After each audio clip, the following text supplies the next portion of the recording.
कालचा अभ्यास केला? Yes ma'am. Yes ma'am. Yes teacher. Teacher पण टाकला. Okay, good good. Formula book आहेत ना रेडी? फॉर्म्युलेज लिहिलेत फॉर्म्युला बुक मध्ये? Yes ma'am. ओके, तर आपण काय बघतोय? Sound, study of sound. Okay, slide दिसते? Yes ma'am. ओके, आपण कुठपर्यंत आलेलो? व्हॉट इज अ साऊंड तुम्हाला मी डेफिनेशन सांगितली होती काल. ओके, त्यानंतर आपण त्याच्या थोड्या प्रॉपर्टीज पाहिल्या, त्यानंतर 4 कॅरेक्टरिस्टिक्स पाहिले, त्यानंतर आपण कॅरेक्टरिस्टिक्स नंतर ग्राफ पाहिला. ओके, नंतर स्पीड ऑफ साऊंड पाहिलं. व्हेलोसिटी ऑफ साऊंड पर्यंत झालं होतं. येस, व्हेलॉसिटी ऑफ साऊंड पर्यंत आपण घेतलेलं. ओके, आता आपण त्याच्या अजून प्रॉपर्टीज बघणार आहोत. ओके, की साऊंड कसा असतो, साऊंडच्या वेगवेगळ्या प्रॉपर्टीज आहेत.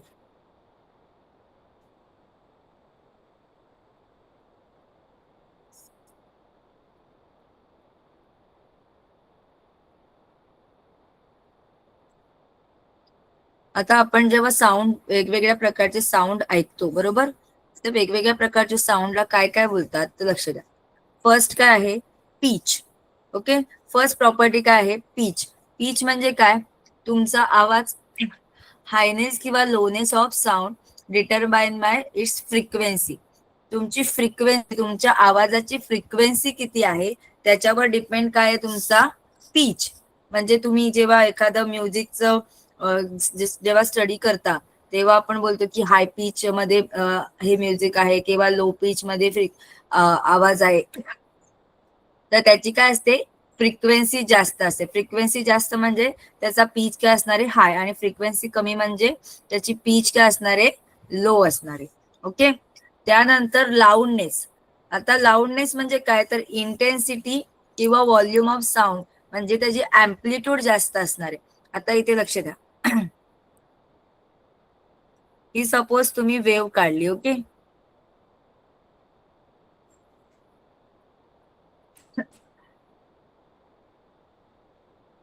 सपोज तुम्ही काय केलं, अशी वेव्ह काढली. वेव्ह काढल्यानंतर आपण काय करायचंय? पहिलं तुम्हाला फ्रिक्वेन्सी जास्त म्हणजे नंबर ऑफ सायकल काय असणार आहे तुमच्या, ह्या काय असणार आहे? जास्त असणार आहे. फ्रिक्वेन्सी जास्त म्हणजे काय असणार आहे? नंबर ऑफ सायकल एका सेकंद मध्ये जास्त होणार बरोबर. एका सेकंद मध्ये 10 सायकल्स जर पास होत असतील, ही एक सायकल झाली पूर्ण, 10 सायकल जर पास होत असतील तर आपण काय बोलणार? पीच कसा आहे आपला? हाय. पण लाऊडनेस मध्ये, लाऊड आवाज म्हणजे एखाद्याचा आवाज मोठा असतो. लाऊड म्हणजे एखाद्याचा आवाज काय असतो? मोठा. जसं एखादे स्पीच देतात बरोबर, स्पेशली शिवाजी महाराजांचं जेव्हा स्पीच जर तुम्ही ऐकलं असेल तर एखाद्या माणसाचा, त्या माणसाचा आवाज कसा असतो? एकदम लाऊड असतो. कसा असतो? लाऊड.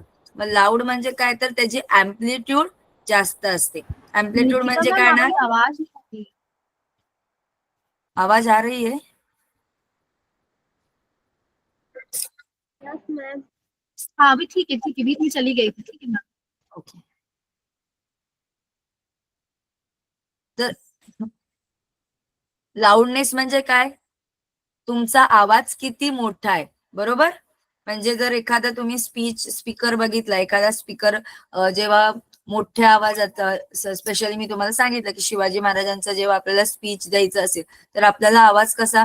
हळू आवाजात आपण बोललो, एकदम स्लो आवाजात बोललो तर चालेल का? आपल्याला आवाज काय करायला लागतो? आपला वाढवायला लागतो. म्हणजे आपला आवाज काय करायला लागतो? लाऊडनेस म्हणजे आपला आवाज आपण काय करतो? वाढवतो. मग आवाज वाढवतो म्हणजेच काय करतो? साऊंड वेव्हची अँप्लिट्यूड वाढवतो. तुम्हाला काल मी सांगितलं आपण माईक का वापरतो? आपला आवाज वाढवण्यासाठी बरोबर. आपला आवाज जो आहे ओरिजिनल त्याच्यापेक्षा जास्त आवाज पब्लिक पर्यंत पोहोचण्यासाठी आपण माईक वापरतो. पण ओरिजिनल कायकांचे आवाज काय असतात? विदाऊट माईक पण साधारण एका विशिष्ट रेंज पर्यंत त्यांचा आवाज जाऊ शकतो बरोबर. कायकांचा आवाज काय असतो? लाऊड असतो. लाऊड म्हणजे त्याची जी अँप्लिट्यूड आहे आवाजाची, म्हणजे काय, ही जी हाईट असते, ही हाईट काय असते, मॅक्झिमम. ओके. जर ओरिजिनल एखाद्याचा आवाज कमी असेल तर त्या ह्याची हाईट एवढीच असेल. एखाद्याचा आवाज लाऊड असेल तर त्याची अँप्लिट्यूड म्हणजे मॅक्झिमम डिस्टन्स काय असेल, जास्त. समजलं? पिच मध्ये आपण फ्रिक्वेन्सी डिटरमाइन करतो, लाऊडनेस मध्ये आपण अँप्लिट्यूड आपण काय करतो, डिटरमाइन करतो. या दोन गोष्टी समजल्या? Yes, ma'am. आता टिम्बर म्हणजे काय, ही unique quality of a sound, ज्याच्यामध्ये साऊंडच्या काय केल्या जातात, ओव्हरटोन. म्हणजे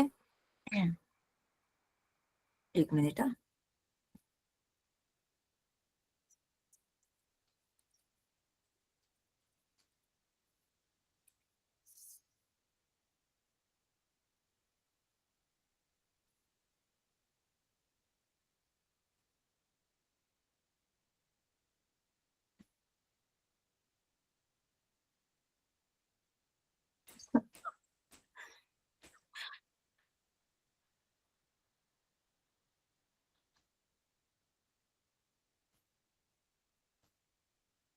ओव्हरटोन म्हणजे काय, तर हाय फ्रिक्वेन्सी, जी रेझोनंट फ्रिक्वेन्सी, ज्या फ्रिक्वेन्सीला आपण काय करतो, साऊंडची जी ओव्हरटोन्स असतात, ओके, त्याला काय भेटतं तुम्हाला, टिम्बर. त्यानंतर असतं ड्युरेशन. ड्युरेशन म्हणजे काय, the length of a time of sound last from its onset to its decay. Duration म्हणजे काय, त्या साऊंडचा टाइम पिरियड जो आहे, म्हणजे length of time of sound last from its onset to its decay, म्हणजे स्टार्ट झाल्यापासून लास्ट पर्यंत जो साऊंड असतो, जो आपण एखाद्या साऊंड जेव्हा आपण स्ट्राईक केलं, जर सपोज तुम्ही जर स्टीलचे वेसल घेतले, बरोबर, दोन स्टीलची भांडी घेतलीत तुम्ही आणि ती काय केलीत, स्ट्राईक केलीत एकमेकांवर, तर ते जे ड्युरेशन आहे, ते साऊंड जेव्हा स्टार्ट होतो आणि डीके म्हणजे लास्ट पर्यंत जाईपर्यंत जो ड्युरेशन आहे, त्याला काय बोलतात, जो टाइम आहे त्याला बोलतात ड्युरेशन. ओके. तर ह्या चार झाल्या काय, प्रॉपर्टी. ह्या चार झाल्या प्रॉपर्टी, पीच, लाऊडनेस आणि टिम्बर आणि ड्युरेशन. ह्या तुम्हाला एक्झाम मध्ये हा क्वेश्चन विचारू शकता का, प्रॉपर्टीज ऑफ साऊंड्स. हा इम्पॉर्टंट क्वेश्चन आहे आजच्यासाठी. ओके. Properties of sound. ड्युरेशनचा मराठीत अर्थ काय? ड्युरेशनचा समानार्थी थांब बघते मी, एक मिनिट. मॅम टिम्बरचं पुन्हा एकदा सांगा ना. हो हो. तिथे ड्युरेशनचा समानार्थी नाही, मराठीत अर्थ काय? ड्युरेशनचा कालावधी. कालावधी. टाइम वेगळा आहे, कालावधी. म्हणजे तुमचा जेव्हा आवाज सुरू होतो, आता सपोज तुम्ही काय घेतलं, सपोज तुम्ही एक चमचा घेतलात, ओके, चमच्याने आपण काय केलं, एका थाळीला, स्टीलच्या थाळीला जोरात मारलं, बरोबर, किंवा इव्हन तो घंटा आपण जेव्हा वाजवतो देवळातली, तेव्हा काय करतो, आवाज घुमतो ना, आवाज येतो ना, बरोबर. मग जेव्हा आवाज सुरू होतो, तो कमी होईपर्यंत, म्हणजे किती काळ तो टिकू शकतो, त्याला काय बोलणार, त्याचं ड्युरेशन. समजतंय? हो मॅम.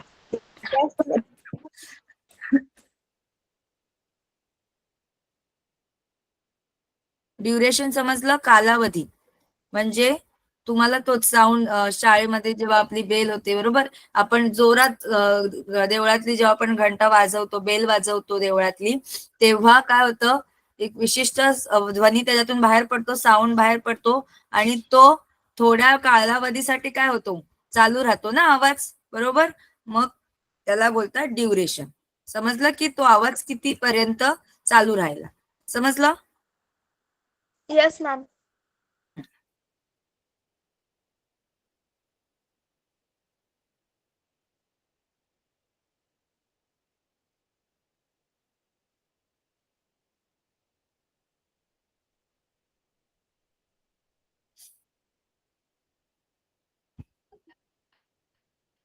आता हे अल्ट्रासॉनिक साऊंड आणि अल्ट्रासाऊंड.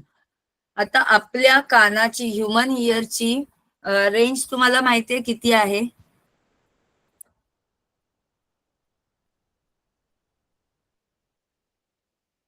आपले कान किती आवाज ऐकू शकतात? तुम्हाला ही रेंज माहिती आहे? नो मॅम, नाही माहिती. टीचर 20 हर्ट्स ते हा 20 hertz. 20 hertz to 20 kilo hertz. Okay, 20 हर्ट्सच्या खालची जी फ्रिक्वेन्सी आहे ती आपण ऐकू शकत नाही. ओके, आणि अबोव दॅन 20 किलो हर्ट्स आपण ऐकू शकत नाही. ओके, लिमिट आहे. लिमिट किती आहे तर 20 हर्ट्स टू 20 किलो हर्ट्स यामधल्याच फ्रिक्वेन्सी आपण काय करू शकतो, ऐकू शकतो. स्पेशली डॉग्स वगैरे ह्यांची जी पॉवर आहे, हिअरिंग पॉवर ही आपल्यापेक्षा जास्त आहे. म्हणून कुठेही अर्थक्वेक वगैरे जर होत असेल तर त्यांना पहिले सिग्नल मिळतो, कारण त्यांची हिअरिंग पॉवर काय आहे, जास्त आहे आपल्यापेक्षा. त्यांना त्या ज्या फ्रिक्वेन्सीज आहेत, अर्थक्वेक होतं तेव्हा काय होतं, फ्रिक्वेन्सीज येतात ना, बरोबर, साऊंड थ्रू काय होतात, फ्रिक्वेन्सीज बाहेर पडतात. तो त्या फ्रिक्वेन्सी पहिल्या त्यांना काय होतात, स्ट्राईक होतात आणि त्यामुळे त्यांना लगेच सिग्नल भेटतो. बर्ड्स असतील, डॉग्स असतील, काही जे अॅनिमल्स आहेत त्यांची हिअरिंग पॉवरची फ्रिक्वेन्सी काय आपल्यापेक्षा जास्त आहे. आपण 20 हर्ट्स पेक्षा कमी आवाज ऐकू शकत नाही किंवा 20 किलो हर्ट्स पेक्षा जास्त आवाज आपण ऐकू शकत नाही. समजलं? These high frequency waves have a numerous application including medical imaging, industrial cleaning and underwater communication. आता ह्या ज्या हाय फ्रिक्वेन्सीज आहेत त्या कशासाठी वापरल्या जातात? मेडिकल इमेजिंग म्हणजे आपण एक्सरे वगैरे काढतो, त्यानंतर इंडस्ट्रियल क्लिनिंग आणि under water communication. Under water communication, खाली जर आपल्याला कम्युनिकेशन करायचं असेल सबमरीन मध्ये, तर या हाय फ्रिक्वेन्सी वेव्स वापरल्या जातात. आता ह्यालाच बोलायचं, हाय फ्रिक्वेन्सी वेव्सला बोलायचं ultrasonic.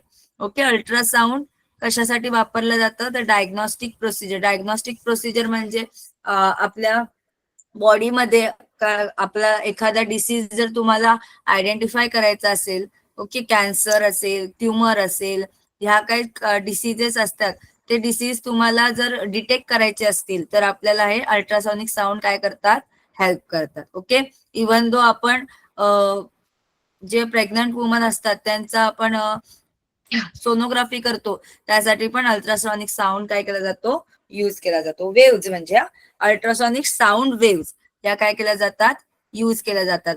Provide to visualize internal organs and monitor fetal development during pregnancy. म्हणजे आपण जी सोनोग्राफी काढतो ती. Okay, yes ma'am.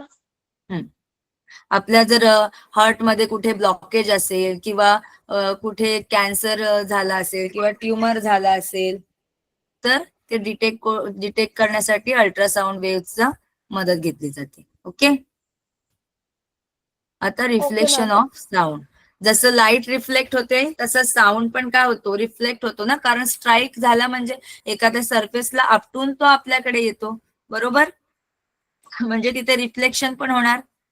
इन्सिडन्स होतो व्हेन साऊंड वेव्ह स्ट्राईक्सचं सरफेस. मी तुम्हाला काल डीजेचं एक्झाम्पल सांगितलं होतं. जेव्हा डीजेचा आवाज खूप जास्त वाढतो तेव्हा आपल्या घरातली भांडी काय होतात, हालायला लागतात. का? कारण त्या ज्या वेव्ज आहेत त्या आपल्या घरातल्या भांड्यांना किंवा वॉल्सला काय होत असतात, स्ट्राईक होत असतात, बरोबर. मग स्ट्राईक झाल्यानंतर काही ऍब्सॉर्ब होतात, काही काय होतात, रिफ्लेक्ट म्हणजे बाउन्स बॅक होतात. म्हणजे रेज म्हटलं तर काय होणार, काही ऍब्सॉर्ब होणार आणि काही रिफ्लेक्ट होऊन पुन्हा बाहेर जाणार, बरोबर. काय? पत्रा. हा बरोबर, येस.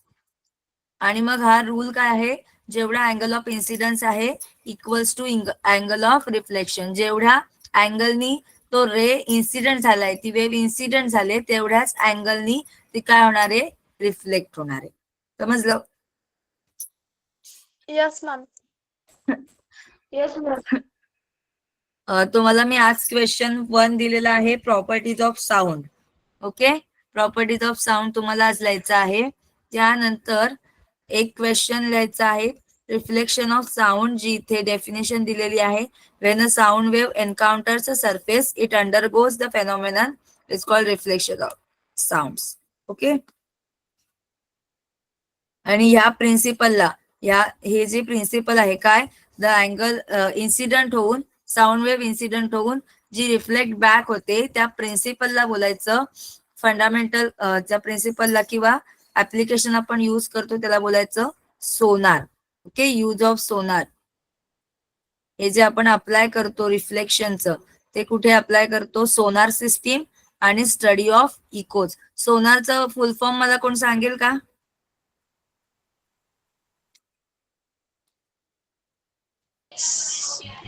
सोनारचा फुल फॉर्म टीचर मी सांगू का? हा सांग. टीचर काय मी चुकते काय? Sound navigation and ranking. Ranging ranging. Sound navigation and ranging. Range. Okay, yes ma'am. Sound navigation, navigate करणे म्हणजे काय, दिशा दाखवणे. मग सोनार सिस्टीम ही सबमरीन्स मध्ये यूज केली जाते. कशासाठी? नेव्हिगेशन म्हणजे दिशा दाखवण्यासाठी, आणि रेंजिंग आपल्याला नेटवर्क पाहिजे ना, रेंज. ओके, त्यासाठी सोनार सिस्टीम यूज केली जाते. आणि the study of echoes. Echo माहितीये तुम्हाला? एको, एको ऐकलंय तुम्ही? No ma'am. तुम्ही एखाद्या मोठ्या डोंगरावर गेलात, हा, अशा एकदम डोंगरावर गेलात आणि खाली अशी दरी आहे, बरोबर, आणि समोर पण एक डोंगर आहे, आणि तुम्ही जोरात आवाज दिलात, काय होईल? तुमचा आवाज रिटर्न येतो? Yes ma'am. रिटर्न येतो Yes, किंवा तिकडे ma'am, तो. आसपासला घुमतो, आजूबाजूला घुमतो आवाज? Yes ma'am. हा, त्याला बोलायचं एको. एको म्हणजे काय? The reflection of sound. म्हणजे जेव्हा आपण बोलतो तेव्हा आपला साऊंड, जर आपण एका डोंगरावरून खूप जोरात हाक मारली तर आपले काय होणार, आपले जे साऊंड वेव्स आहेत ते दुसऱ्या डोंगरावर जाऊन आपटणार. ओके, आपटून ते पुन्हा काय होणार, रिफ्लेक्ट बॅक होणार. ओके, रिफ्लेक्ट झाल्यामुळे आपल्याला आपलाच आवाज पुन्हा ऐकू येतो. समजलं? Due to reflection of sound आपल्याला आपला आवाज काय होतो, पुन्हा ऐकू येतो. आणि त्यामुळे आपण आपल्या घरामध्ये शक्यतो कर्टन्स वगैरे लावतो ना, पडदे वगैरे लावतो. का लावतो? कारण आपण जे बोलतो त्या साऊंड वेव्स रिफ्लेक्ट होऊन येऊ नयेत. ओके, त्या ऍब्सॉर्ब व्हाव्यात म्हणून आपण पडदे लावतो, किंवा जे काय आपण वॉल्स तशा प्रकारे आपल्या घराच्या डिझाईन करतो, की जेणेकरून आपण जे बोलतोय ते पुन्हा रिफ्लेक्ट होऊन येऊ नये. समजलं? Yes ma'am. हा, यस मॅम. नाहीतर मग आपल्याला आपल्या घरात आपलाच आवाज सारखा येत राहील, बरोबर, रिफ्लेक्ट होऊन आपल्याला अगेन आपलाच आवाज काय होईल, कॉपी होत राहील. समजलं? एको म्हणजे काय? The reflection of our sound. Yes ma'am.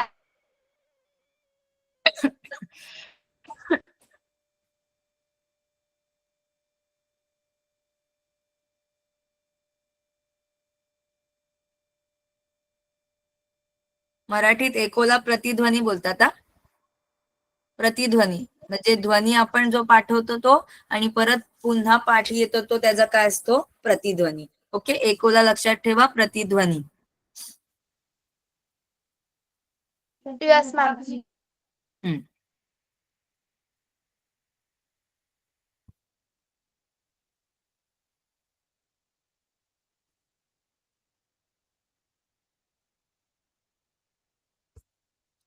Definition, हा, तुम्हाला एकोची डेफिनेशन लिहायची.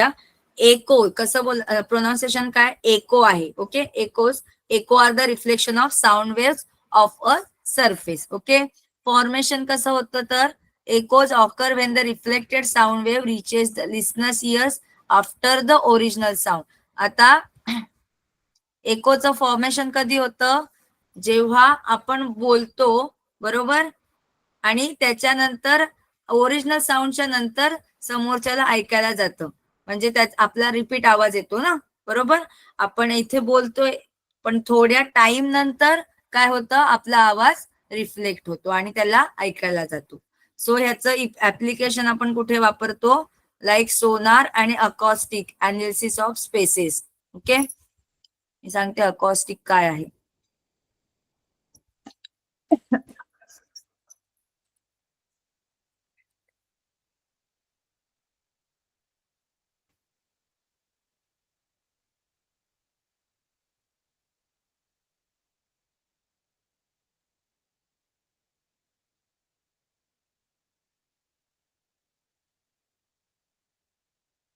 अकॉस्टिक्स काय आहे तर study of sound, study of vibrations. म्हणजे आपण जेव्हा ऑडिटोरियम काय करतो, ऑडिटोरियम आपण जेव्हा बांधतो, ऑडिटोरियम मध्ये तुम्हाला ऑडिटोरियम मध्ये किंवा टॉकीज मध्ये बाहेरचा आवाज ऐकायला येतो का? बाहेरचा आवाज ऐकायला येतो?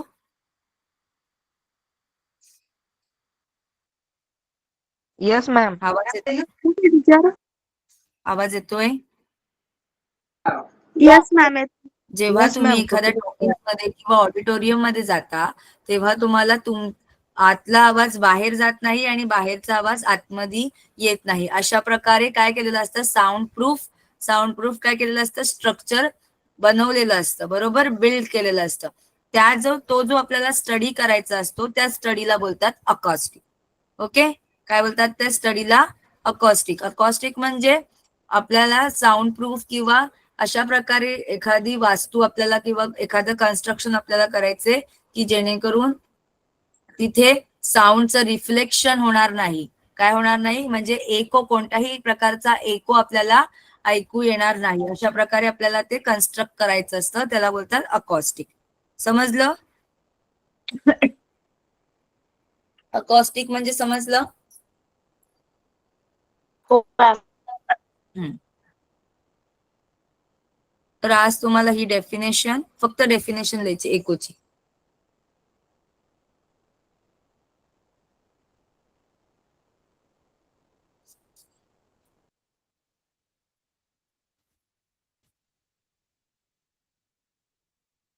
आता रिव्हर्ब्रेशन.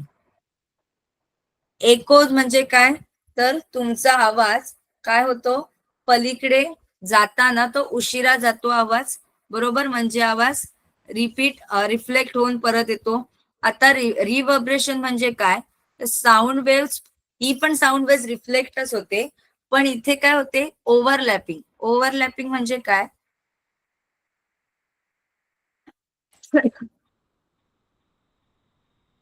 इथे बघा, तुम्हाला एखाद्या काय बोलतात, एखाद्या बंद खोलीमध्ये ठेवली आणि ती खोली खूप मोठी आहे, बरोबर, आणि तुम्ही त्या खोलीत बोलताय, पण तुम्ही त्या खोलीत बोलताना काय होतो, आवाज अचानक घुमतो. काय होतो आवाज? घुमतो. घुमतो म्हणजे काय होतो, रिव्हर्ब्रेशन. काय होतं? रिव्हर्ब्रेशन, आवाज घुमणे. ओके. एको मध्ये काय होतो, आवाज रिपीट आपल्याला ऐकायला येतो, म्हणजे आपण बोलल्या नंतर आवाज येतो. समजलं? पण रिव्हर्ब्रेशन मध्ये काय होतं, आपण जो बोलतो तो आवाज काय होतो, आजूबाजूला घुमतो. समजलं? मॅम आपण जेव्हा हिलवर किंवा एखाद्या मोठ्या माउंटेन वरती जातो तर तेव्हा पण आपण जर मोठा आवाज काढला, काही नाव वगैरे काही बोललो तर तो आवाज पण घुमतो. म्हणजे तो रिपीट अगेन रिपीट येतो ना. हा आवाज कसा आहे, आपण जेव्हा एखाद्या बंद खोलीमध्ये असू, बरोबर, जर आपण एखाद्या नवीन घरात गेलो आणि तिथे आपण काहीच नाही ठेवलंय, हा, आपल्या खोलीत कबर्ड नाही आहे किंवा कर्टन्स लावलेले नाहीयेत, काहीच लावलेलं नसतं, तेव्हा तेव्हा जेव्हा आपण बोलतो तेव्हा आवाज काय होतो, घुमतो ना थोडासा घरामध्ये. जर आपण नवीन घर घेतलं आणि नवीन घरात काहीच वस्तू आपण ठेवले नाहीयेत, ओके, फक्त नवीन घर आहे, वॉल्स आहेत, तिथे कोणतीच वस्तू आपण ठेवलेली नाहीये, तेव्हा आवाज काय होतो, आपल्या घरामध्ये घुमतो, थोडा थोडा घुमतो. बरोबर, घुमतो आवाज. टेकडीवर ma'am. जे असतं ते एको असतं, आणि जेव्हा तुम्ही एखाद्या घरामध्ये असता तेव्हा आणि आजूबाजूला कोणतीच तुमची वस्तू नाही ठेवली तुमची, कारण ज्या वस्तू आपण आजूबाजूला ठेवलेल्या असतात घरात, कबर्ड असेल, आपलं बेड असेल, ह्या सगळ्या गोष्टी काय करत असतात, आपलं साऊंड ऍब्सॉर्ब करण्याचं काम करत असतात. आणि या सगळ्या गोष्टी जेव्हा एखाद्या ठिकाणी नसतात तेव्हा आवाज काय होत असतो, आपला घुमत असतो. आवाज काय होत असतो? रिफ्लेक्ट होत असतो. काय होत असतो? रिफ्लेक्ट होत असतो. ओके. आणि जो रिफ्लेक्ट होऊन आपले जे वेव्ज आहेत त्या काय होतात? एकमेकांवर ओव्हरलॅप होतात आणि ड्यू टू ओव्हरलॅपिंग तिथे काय होतं? रिव्हर्बरेशन. एको मध्ये ओव्हरलॅपिंग होत नाही. ओव्हरलॅपिंग कुठे होतं? तर रिव्हर्बरेशन मध्ये होतं. कशामध्ये? रिव्हर्बरेशन. ओके. Reverberation मध्ये. हा.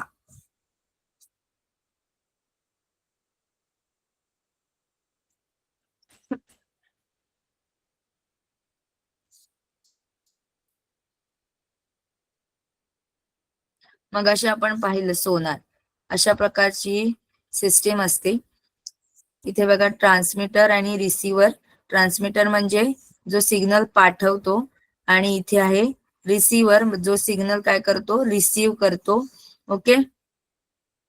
इथे तुम्हाला पल्स दिल्यात म्हणजे इथून तो सिग्नल काय होत असतो? ट्रान्समीटर म्हणजे इथून तो सिग्नल पास होत असतो. ओके. त्यानंतर इथे काय होणार? तो स्ट्राईक होणार. स्ट्राईक झाल्यानंतर तो काय होणार? पुन्हा इथे रिफ्लेक्ट होणार. काय होणार? या साईडला काय होतंय? रिफ्लेक्ट होऊन तो रिसिव्हरकडे रिसीव्ह होणार. म्हणजे अंडर वॉटर काय वस्तू आहे का, काय आहेत का शोधण्यासाठी काय करतो? सोनार सिस्टीमचा यूज करतात. It uses sound waves to detect and locate any object under water. जर पाण्याखाली कोणती मोठी गोष्ट असेल, कुठली वस्तू असेल ती शोधण्यासाठी, फाइंड करण्यासाठी किंवा डिटेक्ट करण्यासाठी साऊंड वेव्सचा काय केला जातो? वापर केला जातो. ओके.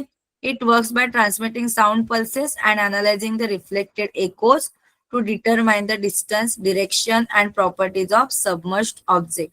ओके. जर आतमध्ये कुठली ऑब्जेक्ट असेल तर त्याचा आपण डिस्टन्स मेजर करू शकतो, त्याची डायरेक्शन आपण बघू शकतो आणि त्याच्या प्रॉपर्टीज पण आपण स्टडी करू शकतो. ओके. Okay. तर या सोनार सिस्टीमचे ऍप्लिकेशन काय? सेम नेव्हिगेशन मीन्स त्याची डिरेक्शन बघायची आपल्याला. सबमरीन डिटेक्शन, एखादी जर बोट खाली अडकली असेल किंवा कधीच पडली असेल आणि वरून आपल्याला दिसणार आहे का? तर नाही.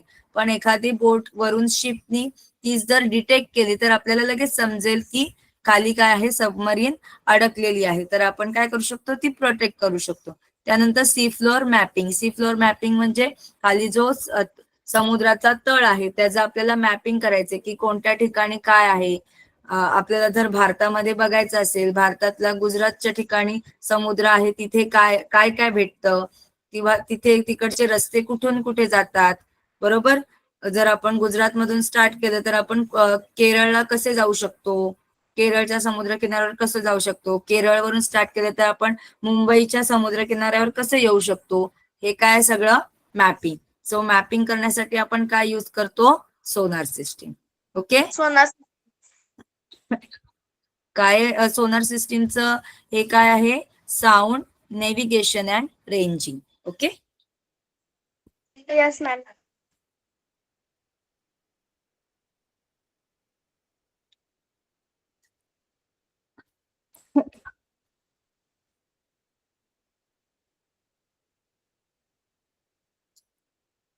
मगाशी तुम्हाला सांगितलं sonography is the another use of reflection sound wave. काय तर अल्ट्रासाऊंड इमेजिंग. अल्ट्रासाऊंड इमेजेस म्हणजे बेबीज इंटरनल स्ट्रक्चर आपण पाहू शकतो, ज्याला आपण सोनोग्राफी बोलतो. ओके. त्यानंतर असे फोटोज आपल्याला सोनोग्राफी मध्ये भेटतात, जेणेकरून बाळाची हेल्थ आपण काय करू शकतो? चेक करू शकतो. बाळ कसं आहे, बेबी कसं आहे ते आपण काय करू शकतो? चेक करू शकतो. समजलं? कशामुळे? या सोनोग्राफीमुळे, अल्ट्रासॉनिक साऊंड. ओके. आणि नंतर डायग्नोस्टिक ऍप्लिकेशन तुम्हाला सांगितलं. जर आपल्या ऍबडॉमन मध्ये, हर्ट मध्ये, चेस्ट मध्ये, लिव्हर मध्ये काय जर डिफिकल्टीज असतील, एखाद्या ठिकाणी ट्युमर असेल, एखाद्या ठिकाणी कॅन्सरची गाठ असेल, ओके, तर ती डिटेक्ट करायला काय करतात? अल्ट्रासॉनिक साऊंड वेव्स आपल्याला मदत करतात. ओके. Yes ma'am.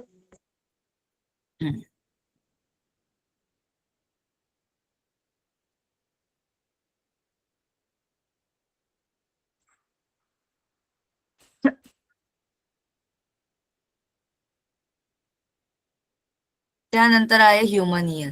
कारण मेन तर साऊंड हा स्टडी मेन कशाचा हे आहे, human ear. Without ear we can not do the study of sound. बरोबर. साऊंड आपण कुठलाच आयडेंटिफाय करू शकत नाही की हा कसला साऊंड येतोय, हा डीजेचा साऊंड आहे की हा बेंजोचा साऊंड आहे.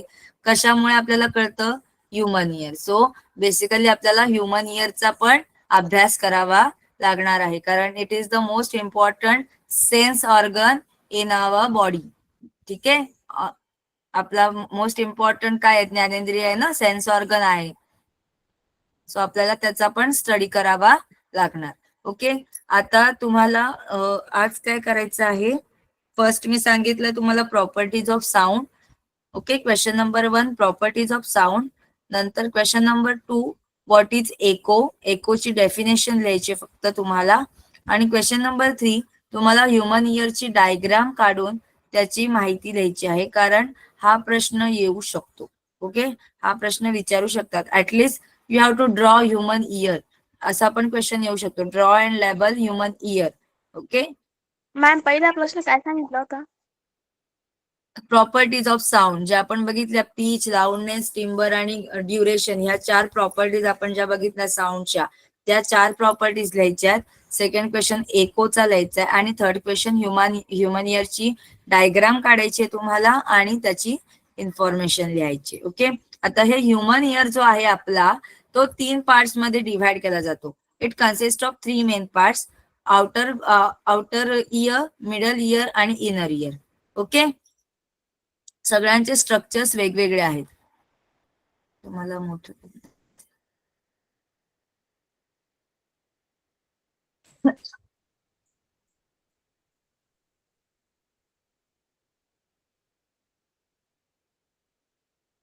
Okay ma'am. Okay ma'am. Wait, मी डायग्राम मोठीवर करून दाखवते म्हणजे तुम्हाला समजेल.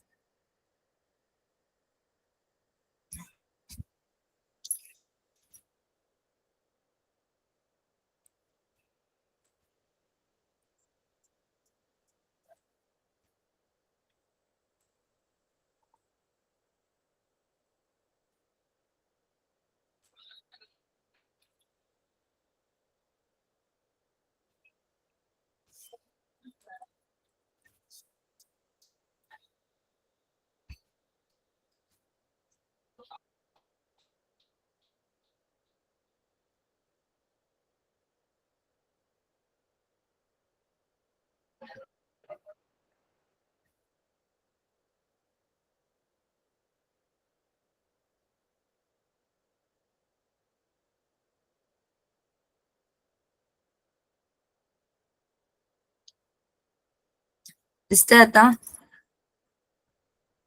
Yes ma'am.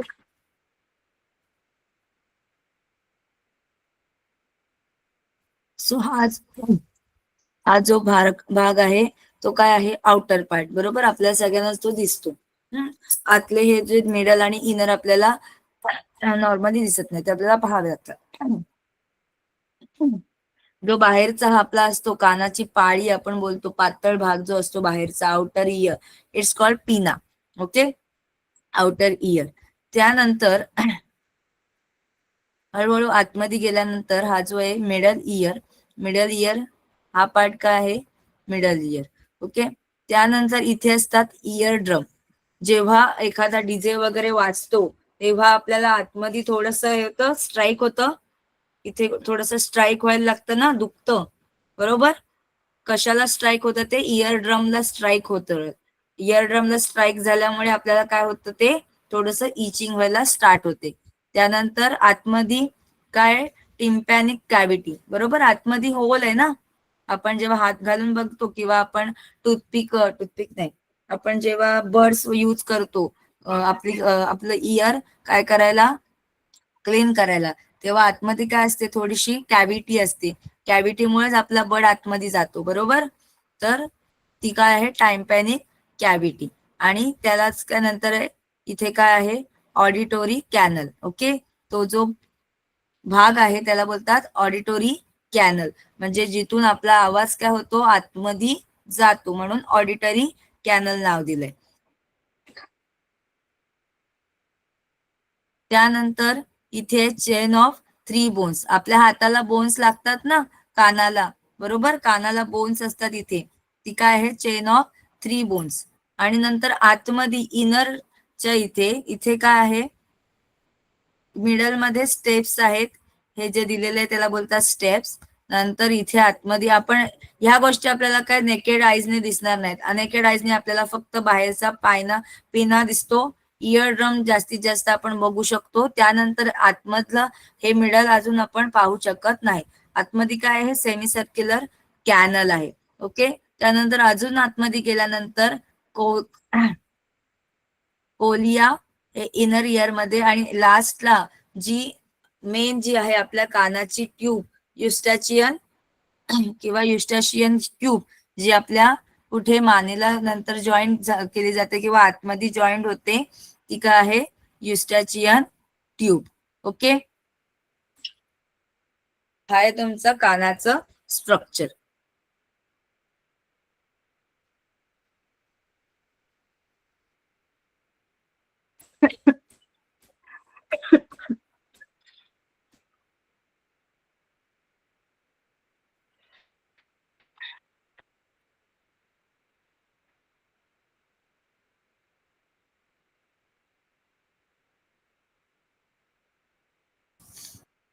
ठीक आहे, समजलं एवढं? Yes teacher. ओके, आज पुन्हा सगळे स्लो आहेत का एवढे?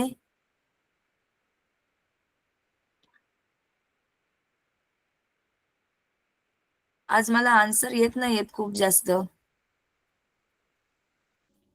टीचर ही डायग्राम काढायची आहे ना? हो, ही डायग्राम काढायची आहे आणि त्याची इन्फॉर्मेशन पण लिहायची आहे. ओके, तुमच्या बुक मध्ये पण असणार ही डायग्राम इयरची. Okay teacher. Okay ma'am.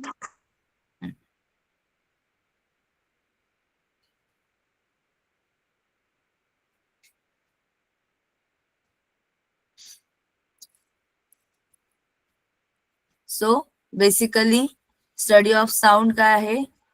Study of sound आपण काय काय पाहिलं? स्टडी ऑफ साऊंड मध्ये त्याच्या काही प्रॉपर्टीज, म्हणजे थोड्याशा प्रॉपर्टीज म्हणजे आपण काय पाहिल्या की साऊंड वेव्ह काय होऊ शकते, कशातून ट्रॅव्हल करू शकते, सॉलिड, लिक्विड आणि गॅसेस तीनही मीडियम मधनं ट्रॅव्हल करू शकते.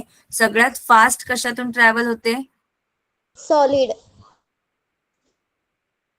सगळ्यात Solid. फास्ट मधून, सॉलिड मधून ट्रॅव्हल होते, बरोबर. अजून काय पाहिलं? 4 कॅरेक्टरिस्टिक्स पाहिल्या, बरोबर. त्या कॅरेक्टरिस्टिक्स मध्ये काय होतं? 4 कॅरेक्टरिस्टिक्स मध्ये फर्स्ट वन होतं, काय होतं फर्स्ट वन? वेव्हलेंथ. वेवलेंथ. नंतर काय होतं? फ्रिक्वेन्सी. त्यानंतर Amplitude. येस, आणि अजून एक राहिलंय, Period. टाइम, बरोबर. फॉर्म्युला आपण कोणता पाहिला? कोणता फॉर्म्युला पाहिला आपण? मॅम मराठीमध्ये सांगा. V is equal to lambda upon time.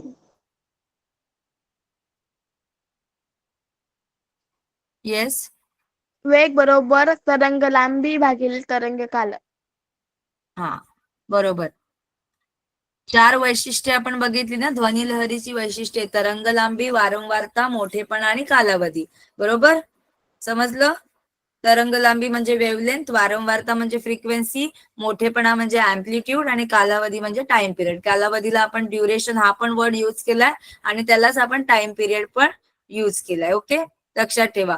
आणि व्हेलॉसिटी म्हणजे काय? तर तरंग लांबी अपॉन तरंग काल. तरंग लांबी म्हणजे wavelength upon time period is equals to lambda upon T. आणि फ्रिक्वेन्सीचं एसआय युनिट काय आहे? फ्रिक्वेन्सी आपण कशामध्ये मोजतो? हर्ट्ज. हर्ट्ज मध्ये. हर्ट्ज मध्ये, बरोबर.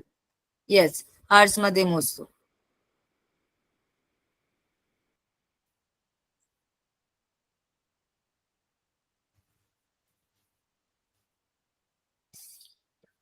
आणि अजून काय पाहिलं आपण? प्रॉपर्टीज.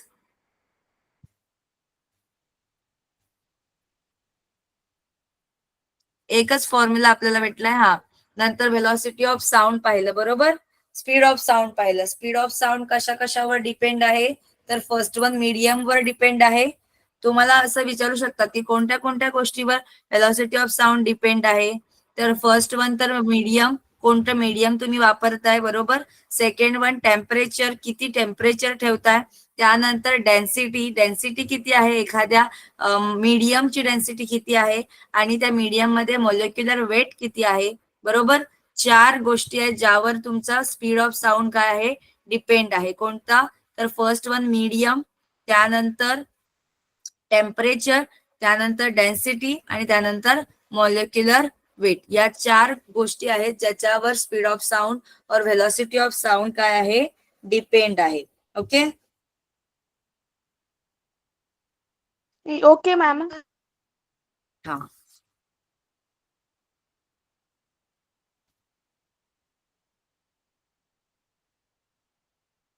अजून काय तुम्हाला माहिती आहे. त्यानंतर आपण काय पाहिलं, स्पीड ऑफ साऊंड. त्यानंतर आपण प्रॉपर्टीज पाहिल्या, पिच, लाऊडनेस, टिम्बर आणि ड्युरेशन. या 4 प्रॉपर्टीज तुम्हाला लिहायच्या आहेत आज. ओके. Reflection of sound. त्यानंतर ऍप्लिकेशन. मॅम एकदा त्या प्रॉपर्टीची स्क्रीन पुन्हा दाखवाल का प्लीज? हा, पिच मध्ये आपण फ्रिक्वेन्सी बघतो, लाऊडनेस मध्ये अँप्लिट्यूड बघतो, टिम्बर मध्ये ओव्हरटोन बघतो, आणि ड्युरेशन मध्ये आपण टाइम किती लेंथ आहे, टाइम किती पर्यंत लागतो आपल्याला, तो साऊंड चालू होऊन संपायला किती वेळ लागतो, त्याला बोलतात duration. Okay.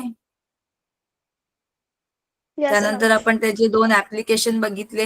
Ultrasonic sound wave, जे आपण कशात वापरतो, सबमरीनच्या डिटेक्शन साठी वापरतो, आणि दुसरं सोनोग्राफीसाठी वापरतो बरोबर. सोनोग्राफी मध्ये वापरतो, किंवा एखादा डिसीज आपल्याला डिटेक्ट करायचा असेल, डायग्नोस करायचा असेल कोणता डिसीज आहे, त्याच्यासाठी आपण वापरतो. त्यानंतर आलंय reflection of sound. Reflection of sound means reflection of sound आपण एको आपण एक्झाम्पल बघितलं बरोबर. सोनार सिस्टीम आपण पाहिली. रिफ्लेक्शन ऑफ साऊंड मध्ये काय पाहिली, सोनार सिस्टीम पाहिली. सोनार सिस्टीम मध्ये आपण सबमरीन डिटेक्ट करतो बरोबर. रिफ्लेक्शन ऑफ साऊंड म्हणजे काय, तर तुमचा आवाज जो आहे तो एखाद्या सरफेसला आपटून काय होतो, पुन्हा पाठी येतो बरोबर. रिफ्लेक्शन तुम्हाला कळलेलंच आहे आता, रिफ्लेक्शन काय आहे बरोबर. परावर्तन, मराठीमध्ये काय होणार, परावर्तन. ध्वनीचं परावर्तन झालंय म्हणजे ते एखाद्या सरफेसला स्ट्राईक करून काय येणार, पुन्हा मागे येणार.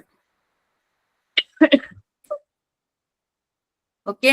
सो तुम्हाला दुसरा क्वेश्चन मी सांगितलाय की रिफ्लेक्शन ऑफ साऊंडची पण डेफिनेशन लिहायचे, आणि त्यानंतर एकोची पण डेफिनेशन तुम्हाला लिहायची आहे.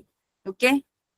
क्वेश्चन 3 झाले. एकोची डेफिनेशन, रिफ्लेक्शन ऑफ साऊंडची डेफिनेशन, आणि लास्टला तुम्हाला सांगितलं की स्ट्रक्चर ऑफ इयर. ओके. आपण सोनार सिस्टीम बघितली, सोनार सिस्टीम कशासाठी यूज करतात ते पण आपण पाहिलं, आणि सोनोग्राफी पण का यूज करतात ते पण आपण पाहिलं, आणि लास्टला आपण काय पाहिलं, ह्युमन इयर, कारण human ear is the most important part to hear anything. Okay. साऊंडचा जर स्टडी करायचा असेल तर ear is the most important part. Okay. म्हणून आपण इयरचा पण स्टडी पाहिला की इयर किती प्रकारमध्ये कन्सिस्टेड असतो, 3, इनर इयर, आउटर इयर आणि मिडल इयर. ओके. हा जो आपण पाहू शकतो तो एकच भाग आपण पाहू शकतो आउटर इयरचा, जो आहे पिना. ओके. जास्तीत जास्त आपण मिडल इयर मधला इयर ड्रम वगैरे पाहू शकतो, पण मोस्टली तर आपण बाहेरचा आउटर लेअरच पाहू शकतो. ओके. समजलं. Yes, ma'am. ओके. Yes, कोणाला ma'am. काय doubt, No, anyone have ma'am. Doubt. No. No, ma'am.